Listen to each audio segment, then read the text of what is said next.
I own, operate, and invest in local home service businesses. I've been doing that since 2010 when I started my first home service business. And since then, my role has shifted from operator, because I was actually the hands-on kind of guy doing everything right off the get-go, to now being more of an investor, finance, numbers guy.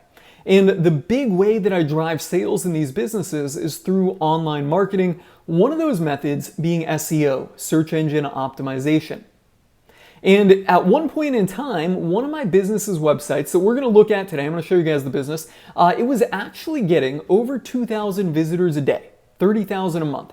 And, we worked up there. I'm going to cover what I got to get up to that point, but then I'm going to talk about why I kind of pulled that back and scaled it down and the things I strategically did, and more importantly, why I did it to reduce the actual organic traffic that the business was getting. Yes, I actually strategically reduced the organic traffic. And I think that is a very key story for me to share so that everybody out there has a realistic understanding and expectation of the value of search engine optimization, because I have not seen anything that mystifies and has local business owners chasing a mythical pot of gold at the end of a rainbow like SEO.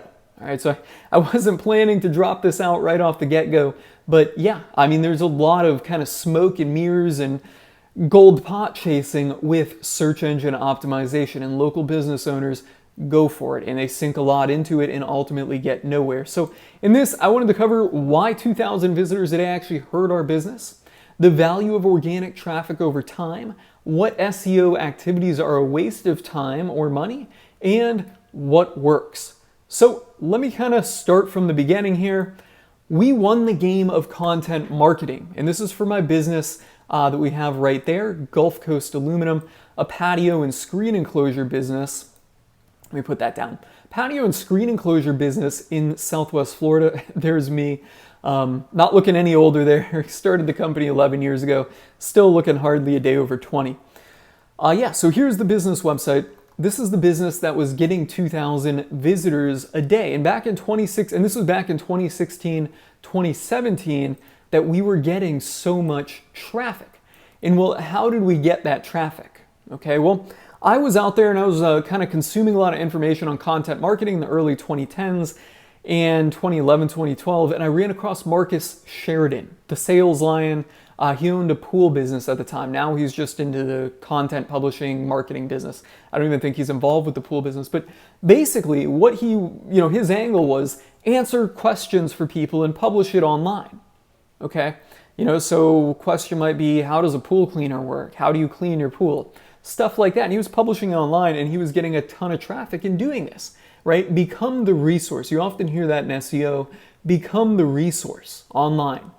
And well, we had done that. We had became the resource and we won the game of content marketing. And I was kind of following his lead on that, right? So we had all kinds of information out there online on, the types of screen, what to look for to know if your contractor did a good job, how many screws do you need at, each connection, or the types of connections and the types of screws you need, thickness of beams, like all kinds of stuff. We had published a ton of how-to, or I don't want to say how-to, it wasn't necessarily that. It was just kind of information on the screen enclosures, on the projects. And that's what was getting us a ton of traffic, and it worked. We had literally became the go-to resource for screen enclosures online. There's nobody out there publishing this type of information online. It was only us. You could not search for anything related to screen enclosures without finding our local business here.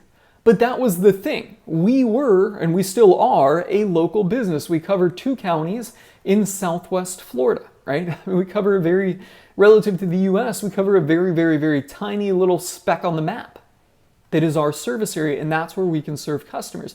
But mind you, everyone around the country was finding our information. People all over, people outside of our service area were finding our information online. And now they would find our information online, and they would see that we had so much information, and it was all free.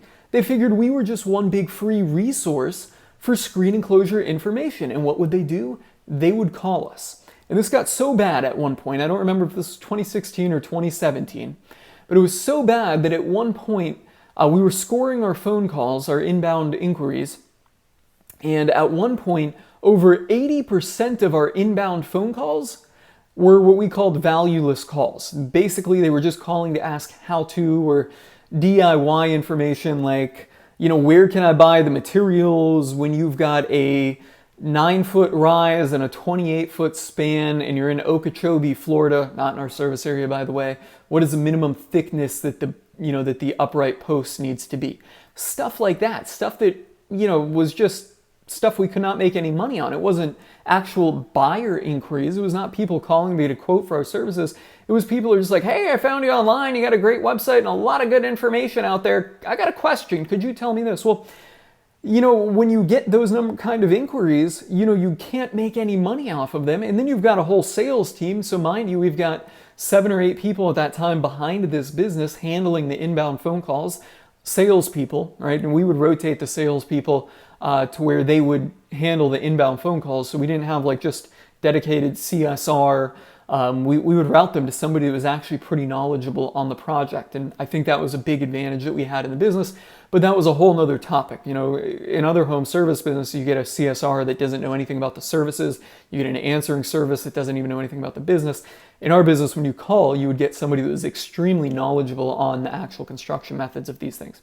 Anyways, that's a whole different tangent. But anyways, my salespeople are getting just absolutely frustrated. Like they didn't even want to answer the phones anymore because it was just 8 out of 10 of the inquiries were simply, things that they could not make any money on. And the people that were calling in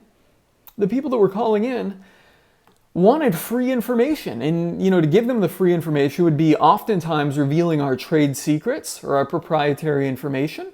Like we're not going to tell them where we buy our materials at or the cost. They would often ask that, like, oh, well, how much, does my contractor pay for this material? Look, that's proprietary information. You don't call up Walmart and ask them what their vendor charges for these things or a tire shop. You just don't do that. But people, when you've got so much free information, they're going to see how far they can actually push it. And these were the inquiries that we were getting. And it was a real problem because it was clogging up our phone lines. Costing thousands of dollars in time, for somebody to answer and handle these phone calls. And then the real kind of stick in it, the real kind of stab was when people would start leaving bad reviews because of the, free information they were asking for that we wouldn't give them. We wouldn't help them. Well, we can't help everybody. Like, let's be real here. We are not a charity out there to help anybody, to help everybody. Excuse me. We are out there to help our customers that can pay for our services and our local community, but not the whole world. We could not physically do that. And I think that's one of the things in the business world that should be addressed. Businesses have to make a profit. And if we're handling all of these phone calls for free, answering questions with proprietary and trade secrets and, babysitting other people would call us every week and be like, oh, my contractor started doing this, or he told me that, they'd literally call us every week through the whole project. We can't focus on what we do, which is actually serving our customers. It was a real frustrating problem. So at that point, we'd won the game of content marketing. Okay, I've said that 10 times now.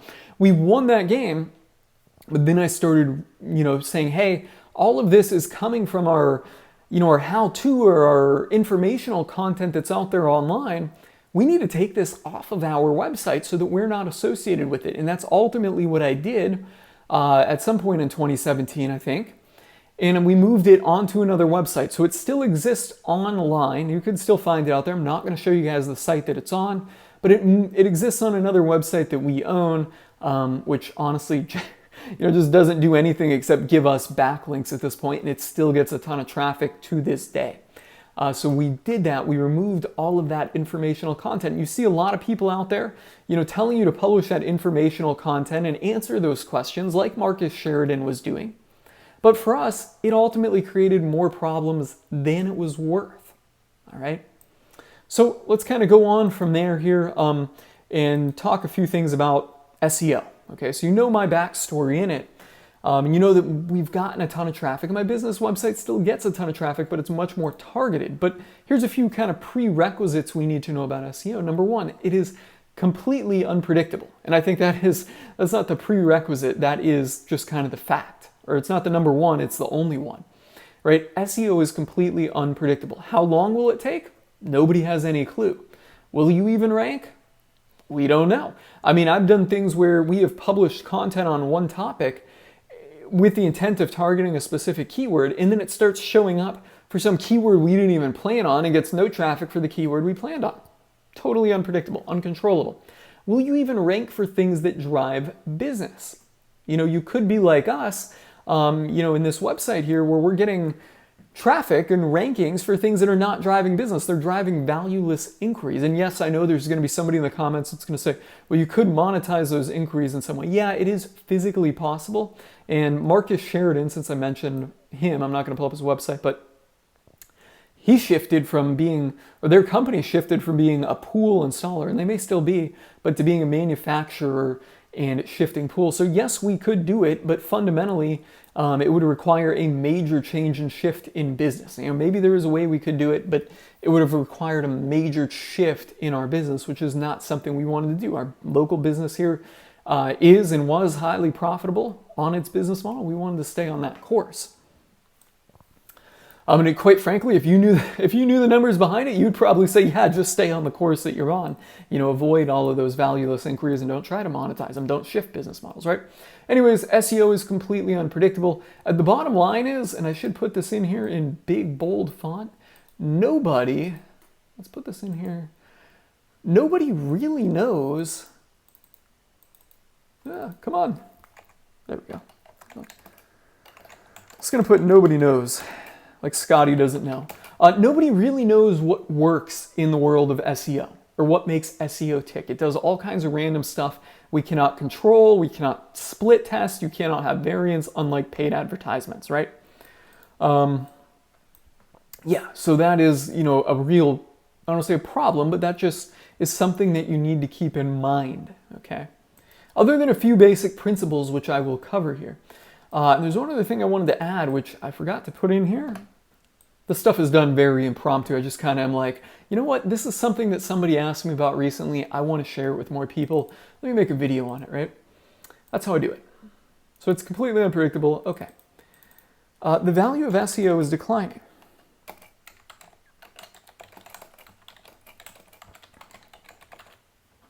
Yes, I said that. Many of you guys might be surprised and be like, what the hell are you talking about? Let me explain. First, the number of Google searches is declining. While people spend more time on the internet, they use apps in their phone to navigate around. They don't Google as much as they used to. Okay, so there's less traffic. Second, when people search things, there are many other things that pop up on top, and Google is trying to drive more traffic to their paid ads. So if we were to kind of list this out here, let's just put a little listicle. Less people using Google. Siri is not taking over, but growing. Google drives more people to paid ads.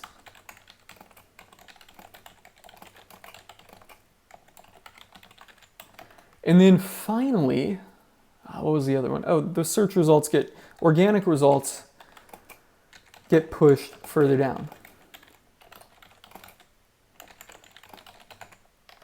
All right. Oops. I'm not going to try and fix my indent. You guys get the point.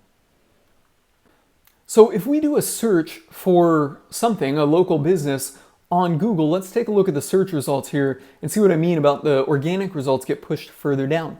Up top, we've got the Google local service ad on the search for roofing companies near me.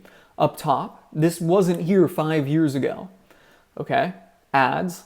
Then we've got the traditional pay-per-click ads. Then we've got the map, which can and usually does have ads. And then below it, we've got the actual results. And interestingly enough, the top 3 results are major websites, major brands, the Better Business Bureau, Home Advisor, right? And then GAF, that's a manufacturer of roofing materials. So if you were looking at this on a mobile phone, your phone screen is going to be condensed, so this is all going to be stacked up. So the actual organic results, you probably aren't going to hit these until you swipe your phone 4 times, right? So this ties all back into what I'm saying here. The organic results get pushed further down. Google drives more people to paid placements. Less people are using Google search. The value of SEO is declining. It is not a big pot of gold like it used to be. Yes, it's very valuable. Getting top rankings is still very awesome, but it's not incredibly lucrative, like it used to be 5-7 years ago. Well, but many people still consider its value like that. Okay, so let's talk about something that is a time-wasting SEO activity: backlinks. For local businesses, I will say backlinks is a time-wasting activity. Now, I'm not disputing that backlinks matter. Backlinks do matter. The reality is that any link building methods for organic or natural links are not going to give you an ROI.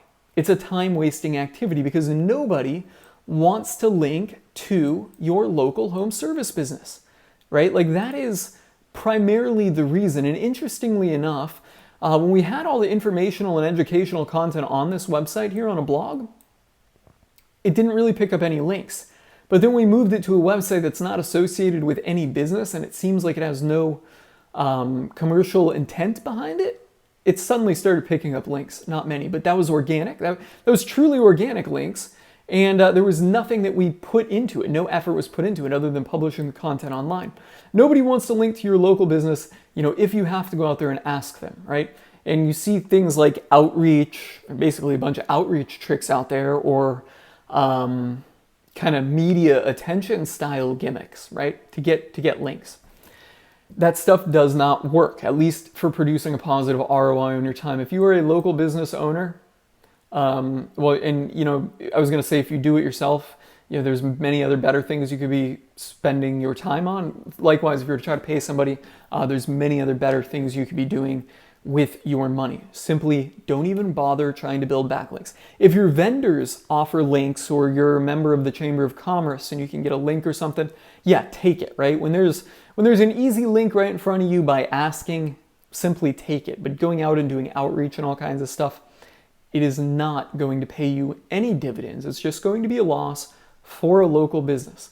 Buying backlinks in any type of method is totally frowned upon by Google, and it may work in the short term, but it will ultimately cause you more penalties and pain when you get that drop in business, if you get a penalty from it, which you will, when you buy it. So just don't even bother with backlinks. I spent a ton of time trying to build backlinks, getting nowhere with it, and then ultimately realizing no backlinks. And since we've done no backlinks, we still get tons and tons and tons of traffic to all of my website, right? And then I guess, kind of while I'm at it, I'll kind of add on this, and I didn't really put it on there because I don't think about it, but I know a lot of people do it.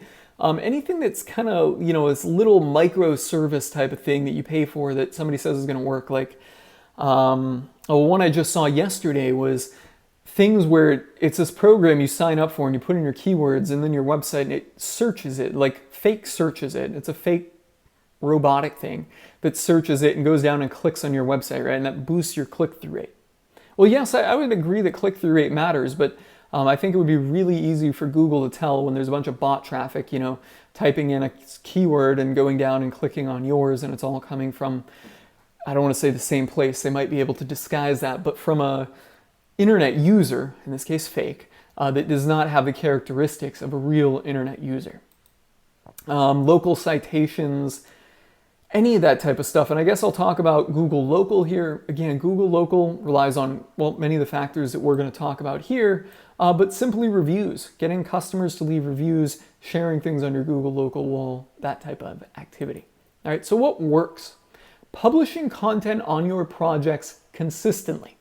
Okay, these are blog posts, and this is not the informational content that I'm talking about, answering people's questions about the minimum thickness of an upright post when you've got a certain height and a certain span, you're in some type of place. You can look at our projects right here, and you can see right here a consistent pattern where we share our projects and do a quick little write-up on them. They're kind of like a glorified Facebook post. All right. We get a ton of projects from our field staff, and then we get them published on the website. This is what gets all of our content. And the people that are going to be reading about or interested in how we did it for another homeowner are the people that are more likely to pay. This is different from the informational content, and this is what is ultimately driving business. And this content is not just used for SEO purposes.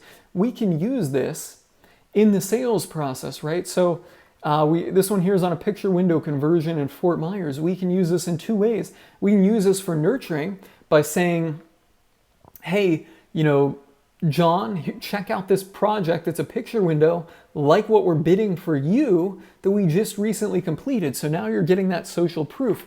You're getting kind of that, I don't want to say completion proof, but completion proof. You're saying, hey, look at how many of these we completed. And another way we can tie it up is, hey, look at what we did in your area, right? So we can break these up by community, Fort Myers, Naples, Bonita Springs, right? So, hey, check out our recent projects in Bonita Springs. So we use these for nurturing content. And then a lot of times people will see it and they'll be like, oh, I really like that one that you did. And what we do is we include the project number in the bottom of this. We'll just kind of put it in there like reference. You see it right here, reference number, right? So we'll stick that at the bottom. And then that way they can say, hey, I've seen that project. What was the reference number? Okay, it was 45678, right? And then we can look it up and be like, okay, let's talk about that one. And let's figure out what we can do for you. So that's what we do here. Now, likewise, SEO is about real people. So we promote the content to real people. We're doing that already, and my sales team does that, just as I described, emailing out the links. So we're getting real people to it. But we also wrap this content up into emails and then also social media ads. So they see it, they click on it, they come back to it. I believe that is a very strong signal, getting real people to it and real user interaction. And there's no there's no definitive answer on whether this matters or not, but I believe it does. You got to think about it because Google owns Google Analytics. They could pull data from that for search. I know their primary stance is that they don't, but they have said in certain exceptions or for certain cases that they do, but primarily they don't. I don't know. So it's a gray area there. The other gray area is Google Chrome. Google owns the Chrome browser. They can look at how people are interacting on certain websites through the Chrome browser, which I think it's like 60 or 70% of the usage of the world. It's pretty high. I think Chrome has the market share now of internet browsers, right? So you can certainly see when real people go to the content and how they interact with it. And then finally, building your brand, branded search. How many people actually type in your brand name? In my case, Gulf Coast Aluminum. In your case, XYZ Roofing Company. There was a company locally that did really, really well in search. They actually went out of business because of fraud. They were an air conditioning company. And some of you guys out there probably know who I'm talking about. I'm not going to name drop, but they were here in Southwest Florida. And they would run ads on the radio that said, if you want to learn more about us, Google, and then their brand name. If you need a quote, Google this, our brand name. If your air conditioning system breaks, just remember to Google this. And they were basically in their radio ads telling people to Google their brand name. And subsequently, they did very, very, very, very well in search. There's a lot of research out there showing that branded search, and the bigger brand you have, ultimately does better in search engines. And you can see it right here in action, right? BBB, Home Advisor, GAF. These are big brands. Angie, Thumbtack, Yelp, right? And I will tell you, Yelp, Angie, and Thumbtack are not out there building backlinks. They just aren't doing that. They're not doing any of this little gimmicky stuff to try and get their way up there. What they're doing is they are building a brand. That is literally freaking it. And they're literally doing these things. They're publishing content, not on their projects, but they are publishing content on their website. They're promoting their content to real people, and they're ultimately building a brand. And that's how these companies are dominating the local search results. Local businesses can do it too. You'll often notice, if you look at the local business results, your biggest branded local companies are going to be up there. And also some of the longest players in the market, the older companies, are going to be up there. And I believe that age is a factor too, but that's not something we can control. So going forward, right? Publish content and build your brand. It is literally that simple. Let SEO be the byproduct. Okay, so I say the new SEO is no SEO, and I've been saying that since 2015. What I mean by that is do things that is good for the end user and builds your brand, SEO will be the byproduct. Don't worry about when it's going to come, how long it's going to take, what exactly is going to happen. You don't know.